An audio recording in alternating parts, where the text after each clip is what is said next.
Okay, says I'm live. All right, folks, I got a couple questions came in, people asking about basically the nomenclature of the language and the word game and what they done to deceive us. So, um, basically, you have words that we use all the time and we don't even realize what we're saying and what basically jurisdiction or status it puts us in. You always get asked, and the LEOs are taught to do this. Same with the executive administrators that call themselves judges. You always hear, "Do you understand?" And no, you don't, because if you say yes, I do you're saying I stand under you. So you're automatically, by tacit consent, giving them authority that they are over you, that they have authority over you. Another one that we use all the time is resident. Where do you reside? Well, a, a spiritual live man does not reside, he domiciles. Okay. So it's just terms that, are forgotten. Now, you'll hear a lot of these in the old Westerns I watch. Side note, I was watching one the other day and they were having court and they said, by the jury were all the freeholders, okay, as their jury members. Freeholders means you're the freeholder of the land, okay, because they didn't pay taxes on land. They were freeholders. There ain't, so some of the old movies actually have some of the terminology in it.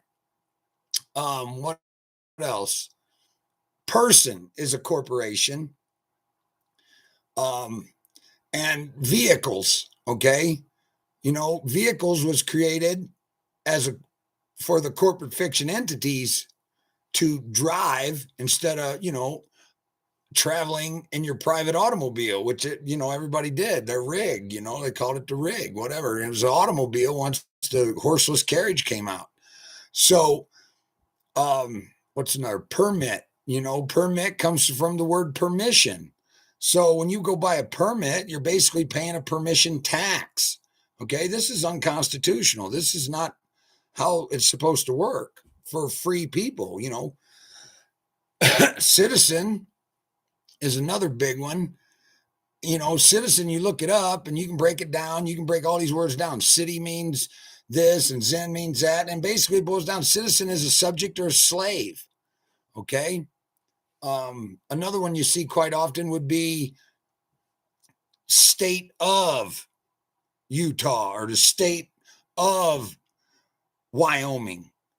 Well, that's not proper. It's the Wyoming state. It's Utah state. It's Texas state. It's a state. And that's the difference between a geological location, physical geological location, compared to a corporate fiction entity. And anything, I guess I should say, anything that is spelled in all capital letters, like you see on court docs and everything, it's all over the place. It's all capital letters. And then when they're charging Frank Ray Barris in all capital letters, they're not charging me, the living soul. They're charging the Sesta KV Trust, the corporate fiction entity, is what they're doing. So basically, all my research has gotten me to the point where the English language was created as the language of lies / deceit to go along with the lies and deceit and commercial admiralty law, because that is the law of the sea, okay, which is the law of lies, which is the law of Lucifer. And that's why English language has so many synonyms, homonyms, etc. It's just for the purpose of confusing people, and Black's Law, the Black's Law book was written to support this language of lies, the English language, okay? What's another one? District. You see district courts, okay? Well, that means the District of Columbia. So the District of Columbia doesn't even belong to the United States. It's a 10 square mile geological location that belongs to it belongs to foreign corporate entities. It ain't even part of America. Okay. So how does that happen? I mean, that's just, and it's through all this acts of 1871 and all the usurpation of our real country and us being real, you know, sovereign, living souls. And we all got turned into these corporate fiction entities without anybody knowing. And my thought on it was, it's probably pretty easy for them back then because a lot of folks couldn't read and write. So, yeah. And municipal, you miss municipal a lot. That's pretty much the Vatican, right? The territorial, that's the British monarchy. Another one we use all the time is money. Know, when I first got sober in '08, I found Ron Paul and started listening to him and the Constitution. I was a little pissed off that, I worked hard my whole life and I've never earned money because ain't nobody ever paid me in silver and gold.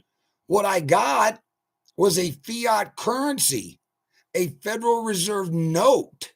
It's a promissory note. It ain't backed by anything except the beliefs. Well, there's one, B lies. Okay. So you got,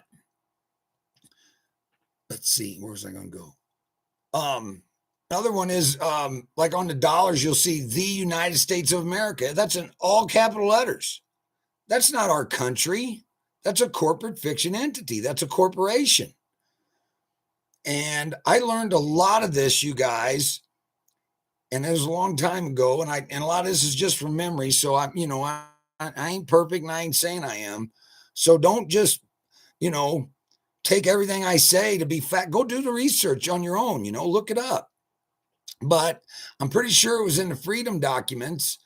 And they showed me and explained, and I read about the Wizard of Oz. And that movie was literally created because universal law, okay, outside of this realm, is that now this is mainly for the evil entities, but it's part of the universal law that as long as it as they tell you or show you with symbology or whatever, it's lawful. Okay. So like the Wizard of Oz, for example, the yellow brick road represents all the gold that the elite banksters, this cabal, had just got done stealing from everyone and started a fiat currency with a fractional banking system. Okay.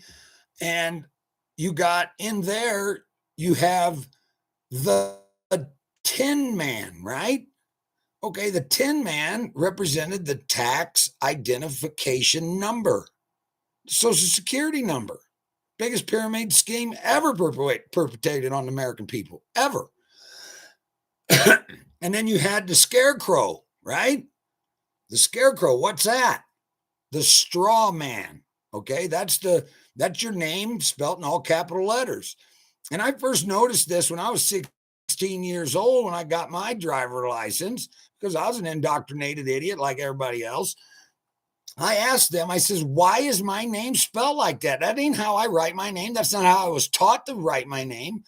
I don't want it like that. Change it. And the lady's like, you're just a pain, ain't you? And she literally tried to do it, but the computers aren't even capable of properly spelling our names. Now, ain't that funny? The programs were designed to turn us all into corporate fiction entities. So I'm pretty sure that was in them docs, the Freedom Docs, and there's more to the yellow, with Wizard of Oz. You got the man behind the curtain, that's basically the federal government, pulling the strings on everything. And then trying to remember, I think the witches and the monkeys represented the sheriffs and the LEOs that were doing the dirty work for the cabal. But yeah, there's so much that we have been just indoctrinated to accept. And like I said, even though I seen it as a kid, there was no fighting it. I mean, but you grew up with the same ignorant shit, Well, you got to pay your taxes. Why? They're stealing money that I earned. When I first got off the farm and got my first paycheck, I was like, who is FDIC and IRS? Who are these? They're stealing my money, and everybody else just accepted it, puts it in their mouth and swallowed it. I won't even fondle the balls, people. That's not how that ain't the way I'm cut. So I've been pretty much fighting this ignorance that I couldn't understand my whole life. So I got a request on the nomenclature, about the word deceit, and there is so many more. But I would definitely try to find them freedom documents if you can. I think somebody posted in one of the comments where you can, I forgot the guy's name. I thought it was Lawson, but I was completely off on that. But anyways, it's like I try to tell everybody, do your own research, because once you start researching something, here's what happens with me. I would have a question once I got the internet, right? Man, I got sober and started seeing things for what it was. And especially that email I got from someone that said, what if we told you that your birth certificate is a banknote? And what if we told you that if your name is spelled in all capital letters, that you're a corporate fiction entity? You're no longer considered a human, a living being. And I was, and it kind of got my ears perked up. And then once I got some time and started researching it, here's what happens with these rabbit holes, you guys. You go after you got one question, okay? And then you go digging and diving down rabbit holes. And it might take you 2 hours. It might take you 2 months. You finally get your answer, okay? You finally get something. And like me personally, if it resonates with me, I keep it. If it don't, I toss it. That's what I did at the tables when I started, when I first got sober. So that wasn't anything new to me. But this research, so you do it and you find your one answer. And the next thing you know, you got 10 more questions because of the answer you just found. And then it's just a snowball effect after that. And this has been going on for years. So, and the thing of it too, I was just telling a story the other day. There was, the shadow banning stuff and websites getting cleared. Me and a guy took our hogs out riding the Harleys, went camping one weekend. I had just found Nasera, and I was telling him, I was like, dude, they're talking about constitutional republic and going back to gold and silver, real intrinsic money, because real money has intrinsic value. Okay. And then I put it together through rabbit holes that gold and silver, number one best conductor in the universe is gold in our known universe. Number two is silver. Huh.